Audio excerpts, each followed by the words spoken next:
Басын осындай тосын сауалмен бастағым келіп отыр.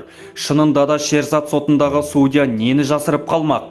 Оператордың видеосындағы жасырын микрофон кімдердің былығын әшкерелеп берді? Шын асыл Абзал шындығын айтты ма? Қаржаубай күдер үзген сот процесі әділетсіздікке бой алдыруы мүмкін бе? Бұл туралы өте өзекті ақпараттарды Диван Батыр арнасы айтатын болады. Бұл маңызды ақпарат. Сондықтан да барлық әлеуметтік желіге таратыңыздар, құрметті көрермендер. Сондай-ақ видеомызға лайк басып, арнаға тіркеліп, қасындағы кішкентай ғана қоңыраушаны түрте кетіңіздер. Кеттік ендеше. Оны 3 рет пышақтадым. Сотта Абзал шын асыл жантүршігерлік айғақ берді. Басты күдіктінің айтқандарын фактпен келтірейік. Ол Шерзаттың ағасы Нұрғанат Ғайыпбаевтың жамбасынан 3 рет пышақ сұққанын мойындады. Сол сәтте оны артынан біреу ұстап алған. Кейін оның Дархан Әскентай екенін білген. Күдікті оның кім екенін білмей 2 рет ұрғанын мойындады. Абзал пышақты сүртіп данадан саусақ іздерін жою үшін дези құйып беруін өтінгенін айтты. Сосын пышақты қорапқа емес бөлек лақтыра салған. Шерзатты жерде жатқан кезде тепкенін мойындады. Оның айтуынша Нұрғанат Ғайыпбаев мылтығын алып, тоқта деп айғайлап оқ атқан. Ал оқ айыпталушының құлағының тұсынан өткен.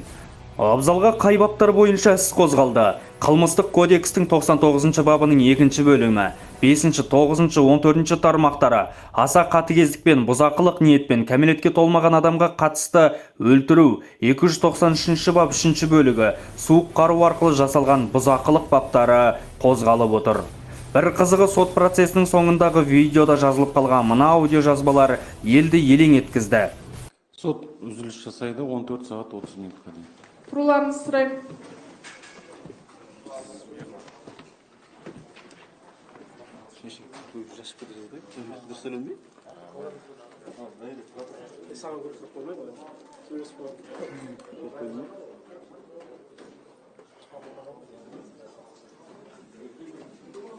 Айыпталушы Қали Ахмет Дидар, дұрыс сөйледім бе? Көзімнен жас шығып кете жаздады десе, қасындағы сотталушы: саған көп сұрақ қоймайды, уайымдама, сөйлесіп қойғансың ғой деп айдаспаннан бірақ шығарды. Бұны қалай түсінуге болады? Бұл не деген бетімен кеткен бұлшыл сот? Осыған дейін де сот процестерінде бірнеше рет шикілік байқалған болатын.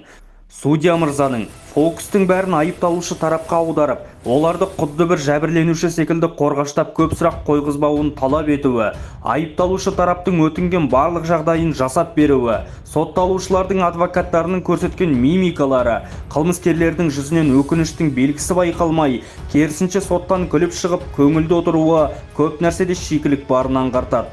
Құрметті сот, құрметті біздің билік, сендерден қаталдық пен әділдікті талап етеміз. Сендер қанша жерден бетперде кисеңдер де, әлем желі әпсетте бетперделеріңді сыпырып жатыр, және бұл жалғаса береді. Ішкі істер органдары мен ұлттық қауіпсіздік комитеті таппаған қаншама былықты қарапайым халық әшкерелеп беріп отыр. Егер сот әділ шешім шығармайтын болса, Тоқаев бастаған жаңа Қазақстанның, әділетті Қазақстанның имиджіне нұқсан келіп қана қоймай, жаралы жолбарыстай ашулы халық өздеріне тап беруі бек мүмкін. Еске салсақ, Шерзаттың әкесі Қаржаубай Нұрымов та соттың әділ өтетінен күмәнмен қарайтынын осыған дейін айтқан болатын. Қазір қылмыскерлерді соттау емес ақтап алу процесі жүріп жатыр. Заң ақтап алғысы келсе босатып жібереді. Егер солай болған жағдайда мен қарсы емеспін. Соттың әділ өтетініне көзім жетпейді, деді ол сөзінде. Қаржаубай Нұрымов тіпті Тоқаевқа да видео үндеумен хат жолдап көмек сұраған болатын. Құрметті президент мырза, Конституция кепілі ретінде сізден әділ сот сұраймын. Бауыр етім бауырым мен ұлымды жоғалтып, болып жатқан әділетсіздікке қарсы күрестім. Өзімнің отбасымды, жақындарымды қорғауға тырыстым. Ешқашан дүрбелеңге және жаман нәрселерге үгіттеген емеспін. Желтоқсанда тек інімнің ісі әділ тергелуін талап етуге тырыстым. Бұған дейін орын босатқандар ескі жүйенің қалдығы.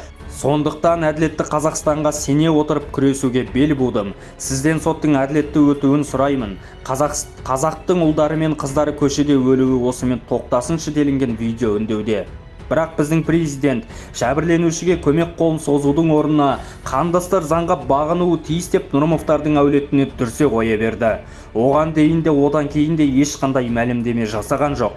Әділетті Қазақстан, еститін үкіметте ұрандатқан Кемелдің баласы келелі кеңес айтып қатаң бақылау орнату керектігі туралы бірде-бір жақ ашқан жоқ.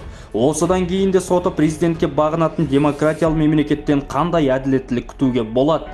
Президенттің өзі бұл іске бейжай қарап, қан жұтқан отбасының жағдайына түкіргенім бар десе, әділ сот өтеді деп дәмеленуде орынсыз. Сол үшінде Қаржабай Нұрымов күдерін үзген секілді. Не бел, не белбеу кетеді деп тәуекелге бару емес, бейшара Қазақстаннан көңілін қалдыру жағдайына бекінген секілді. Ең масқарасы бауыр еті баласынан айырылып, қан жұтып әділдік іздеген отбасы бір мезетте қара шаңырағын жоғалтып, қарайған бауырынан да айырылып қалды. Бұл жағдайларда көптің көңілінен көмескі тартты. Марқұм Нұрғанат Ғайыпбаевтың тылсым өлімінің артында кім тұр? Кімдер өлтірді? Қалай өлді? Қандай жағдайда жан тәсілім етті? Бұл жағдайға да билік бас қатырған жоқ. Марқұмның қазасы көшедегі Бұралқиттің өлімінен де бетер елеусіз қалды. Ол туралы алдағы видеомызда айтатын боламыз. Біздің тек айтатынымыз әділетті сот, әділетті шешім ғана. Мәтінді жазған Бағжан Бақбергенұлы, сіз үшін Диван Батыр арнасы. Көрермендер,